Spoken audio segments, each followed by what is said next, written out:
This isn't just a Ute, this is the spirit of Australian freedom reborn in steel, stripes, and V8 thunder, and in the next few minutes, you'll understand why the 1982 Holden Sandman Replica Ute is one of the most soul-rich machines ever to hit the street. What's up, everyone? Subscribe my channel. Today we're stepping into a world where nostalgia meets raw Aussie muscle, a world where surf culture, street attitude, and V8 soul collide in the most unapologetic way possible. Parked in front of us is not just a Ute, not just a tribute, but a rolling statement of rebellion and heritage, the 1982 Holden Sandman Replica Ute. This is the kind of machine that doesn't whisper history, it shouts it through side pipes, bold stripes, and a stance that tells you instantly this was never built to blend in. Picture Australia in the late 70s and early 80s. The sun bleached the highways, rock music ruled the airwaves, and Holden's Sandman became more than a vehicle.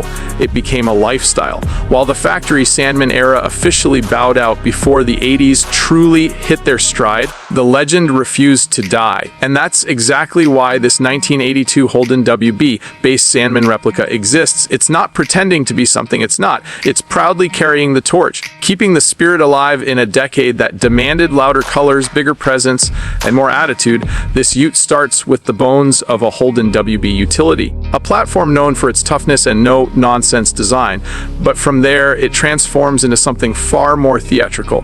The paintwork alone is a time capsule. Deep, glossy tones laid down like liquid glass, accented by iconic Sandman stripes that instantly trigger memories of vinyl seats, cassette tapes, and endless summer nights. The finish isn't just shiny, it's indulgent, the kind of paint that reflects streetlights like a mirror and turns heads before the engine even fires. Drop your eyes down and the stance tells the rest of the story.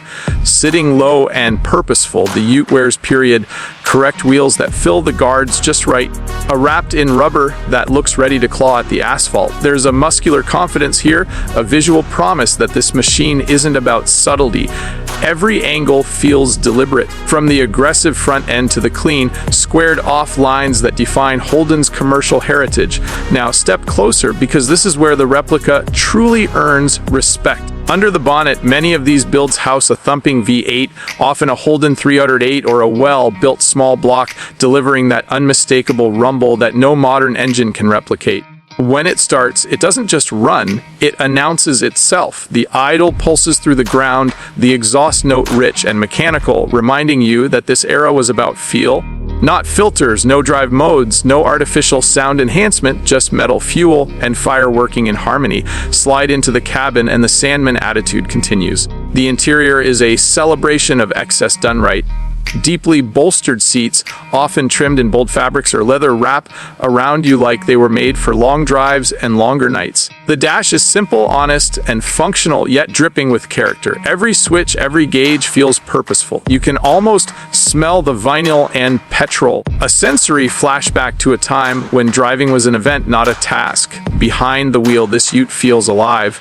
The steering talks to you, the suspension reminds you of the road beneath, and every press of the throttle feels personal. This isn't about lap times or efficiency numbers. It's about presence. It's about rolling into a car meet and instantly being surrounded by people who remember, people who dreamed, and people who still believe cars should make you feel something. What makes the 1982 Holden Sandman Replica Ute so special is that it bridges generations. It connects the original Sandman dreamers of the 70s with the bold confidence of the 80s. It's a tribute without being trapped in the past, a reinterpretation that embraces its era while honoring the legacy that inspired it. In a world where genuine factory Sandmans are locked away in collections, this replica brings the experience back to the street where it belongs. This Ute represents freedom in its purest automotive form. Freedom to customize, freedom to express, freedom to drive something that reflects personality instead of conformity. It's the kind of vehicle that doesn't care about trends or resale graphs. It exists to be enjoyed, to be driven, to be seen. Every scratch tells a story, every modification reflects an owner's vision, and every mile adds to its character. Imagine cruising down the highway at sunset, Windows down, engine humming, music playing through classic speakers. The road stretches out ahead, and for a moment, nothing else matters.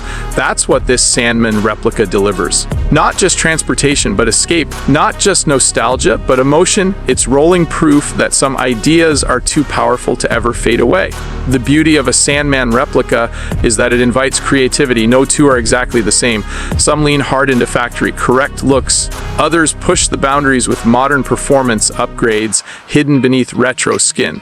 But they all share one thing: respect. Respect for an icon that shaped Australian car culture and continues to inspire builders decades later. In today's world of digital dashboards and silent drivetrains, a machine like this feels almost rebellious. It demands your attention, your involvement, your respect. It reminds us why we fell in love with cars in the first place, because they were loud, bold, imperfect, and full of soul. The 1982 Holden Sandman Replica Ute isn't trying to rewrite history. It's celebrating it, amplifying it, and carrying it forward into a new chapter. It's proof that legends don't have to be locked behind glass to be valuable.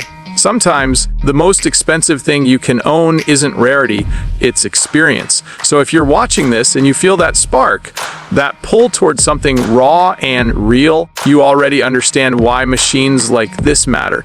This is more than a ute. It's a statement, it's culture on wheels. And it's a reminder that the Sandman never really left. It just found new ways to ride again.